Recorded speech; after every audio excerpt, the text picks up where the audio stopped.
At the beginning of the movie, a man is seen in the toilet. Then a young man came knocking on the toilet and suddenly he attacked the man who entered earlier. The man was dragged inside the toilet and killed. Before long, an old man with a suitcase arrived. He gave a cloth to clean the young man's hands from blood. Then the man went into the toilet and saw the corpse lying inside. He closed the door and a voice was heard. After that, the man took the suitcase out and put it in the car. From inside the car came a little blood which he then cleaned with a cloth. It was certain that the man had cut the corpse into pieces and put it in the trunk. He immediately spurred the car, leaving the place. The man then went home and immediately cleaned up. After bathing, he then feeds the fish and eats the cake while watching the fish eat. Elsewhere, we are shown a bar called Hydra, which is run by a woman named Rina. At the bar, Rina was accompanied by a handsome waitress named Kenta, who was admired by many customers, and a chef, a middle-aged man named Takashi. One night, a woman named Yukari came to the bar. She ordered food because she was hungry, and Kenta asked Takashi to make her any kind of food. Before long, Yukari got a plate of tandoori chicken. She was happy to get the spicy food that boosted her mood. Then she called Takashi to find out why he cooked tandoori for her. Takashi said that if he saw Yukari's swollen face, that's why he cooked tandoori with turmeric to improve blood circulation and get rid of hangovers. Yukari was very impressed and asked Takashi to share the tandoori recipe. While telling the chicken recipe, Takashi noticed a pair of lovers sitting in the corner, and then he returned to the kitchen. In the kitchen, Takashi found out that the man he saw earlier put something in the woman's drink. Before long there was the sound of someone falling, and apparently it was the woman Takashi had seen. The woman named Miyuki fainted and Takashi immediately helped her. The man he was with was named Hasegawa, and with Takashi he led the woman out of the bar. Seeing this, Kenta and Rina were surprised because every time there was a problem, Takashi always came out of the kitchen at the right time. Takashi also often prevented fights at the bar. Kenta also questioned the work of the man named Hasegawa earlier because he was always well-dressed and brought women with him. They were also curious about what Takashi did in his free time. Rina said that Takashi worked there because his father knew him. Takashi has been working at the bar for 3 years. After work, Takashi went home and cleaned up. He just sat quietly in his room. The day passed and at night Takashi was back at the bar. He and Kenta chatted in the kitchen. Kenta said that he was hungry and asked if Rina still didn't have a boyfriend, and Takashi suddenly approached Kenta, which surprised him. It turned out that Takashi just wanted to open the fridge to get the ingredients he was going to cook for Kenta. At the bar table, Rina was seen chatting with Hasegawa. Rina said that she was an art student and her father disappeared 3 years ago, leaving her some savings in the bar. Rina also asked Hasegawa what kind of work he did. But before Hasegawa could answer, he got a phone call and quickly left the bar. Outside he got a phone call related to a murder. He said that he must postpone the killing before Soida was found. But when he tried to call Soida, he didn't get an answer because the man holding Soida's cell phone was silent. One night, Rina suggested closing the bar early. Kenta then invited Rina to eat at a new restaurant not far from the bar. Seeing Takashi there, Rina asked Kenta and Takashi to go first. Finally, Kenta and Takashi went to the restaurant first. While cleaning the bar, Hasegawa came to drink, and Rina still gave him drinks even though it was closed. Hasegawa also invited Rina for a drink. On the way, Kenta remembered his cell phone which he left at the bar. He then returned to the bar and told Takashi to go first to the restaurant. At the bar, Hasegawa dropped something on Rina's drink, and Rina drank it. After drinking, Rina soon fell to the floor.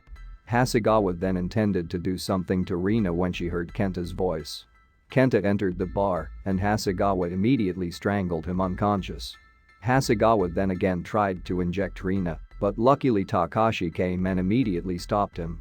Hasegawa also ran away, but Takashi managed to catch him. Kakashi pointed a knife at Hasegawa's neck and threatened him to never approach Rina again if he didn't want to be killed. After that, Takashi beat Hasegawa unconscious and then left. Someone saw it from afar and just watched it. Takashi then went home and sat in the room. He took out a knife from a drawer and saw flashbacks where he was chased by a man who was about to kill him. Takashi tried to fight back and ended up stabbing the man chasing him. Before dying, the man called Takashi and asked him to take care of his daughter. He also gave a key to Takashi. The man turned out to be Rina's father. Then Takashi met Rina to give her the key that was left by her father. Since then Takashi has worked with Rina at a bar. The next day when she came to work, Rina thanked Takashi for saving her. Takashi then taught Rina how to defend herself. While in the kitchen, Kenta told Takashi that a customer ordered French toast with sweet condensed milk. Hearing that, Takashi peeked and saw who the customer ordered. Turns out it's the guy we see at the beginning of the movie. The man then put down the paper crane, which signified something. Then, Takashi was seen meeting a man who turned out to be a member of an underground organization. He thought that Takashi killed Hasegawa last night. Hasegawa himself was an assistant police commissioner who has been using drugs to sedate girls and rape them. Takashi said that he didn't kill Hasegawa. The man then showed a young man named Yasuke who was previously seen killing a police officer at the beginning of the movie to Takashi. The man wanted Takashi to join their organization again to kill people who don't deserve to live. Takashi refused because he had promised Jun, who was none other than Rina's father. The man said that his organization had spent a lot of money to clear cases in the police. Then two men were seen talking in the car. The older man asked the other man to commit one murder. After that, the young man came to Yasuke's headquarters, and when they met they immediately fought until Yasuke died.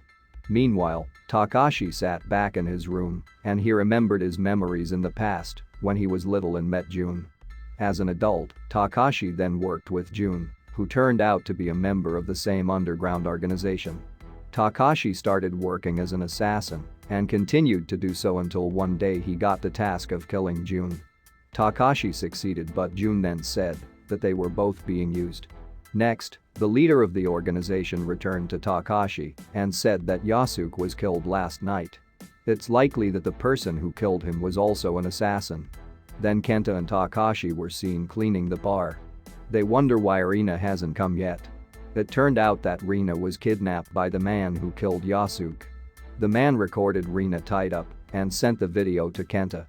He said that he would wait for Takashi for the next 5 hours to meet him at an address. Takashi was going to that address and Kenta wanted to follow him.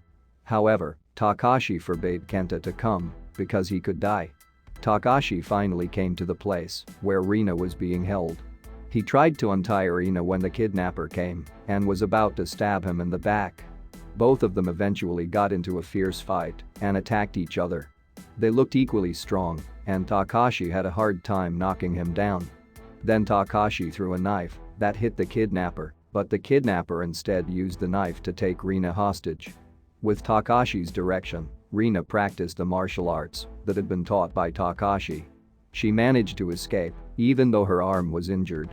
The kidnapper ran away, and Takashi told Rina to stay there until he was back.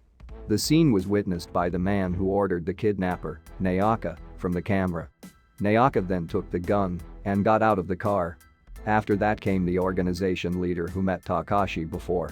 He was surprised that Nayaka was still alive and said that Nayaka had tricked them, so they killed Jun, who was their own member. That's why he tried to shoot Nayaka, but Nayaka managed to escape and returned fire to the man. Nayaka then fled in his car. Meanwhile, Takashi returned to meet Rina in her captivity. Not long after, a man with a suitcase arrived to clean up the body of the kidnapper who had been killed by Takashi. After that incident, Kenta, Rina, and Yukari were seen in the bar.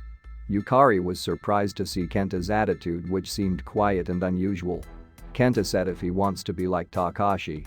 Just then Takashi entered and Yukari and Rina told Takashi that Kenta wanted to be like him. It made Kenta embarrassed, but Takashi, who heard it, smiled. The three of them were both surprised and happy to see Takashi smile for the first time. And the movie ends. If you like the movie, don't forget to hit the like, subscribe and bell button so you will not miss the next video. See you soon.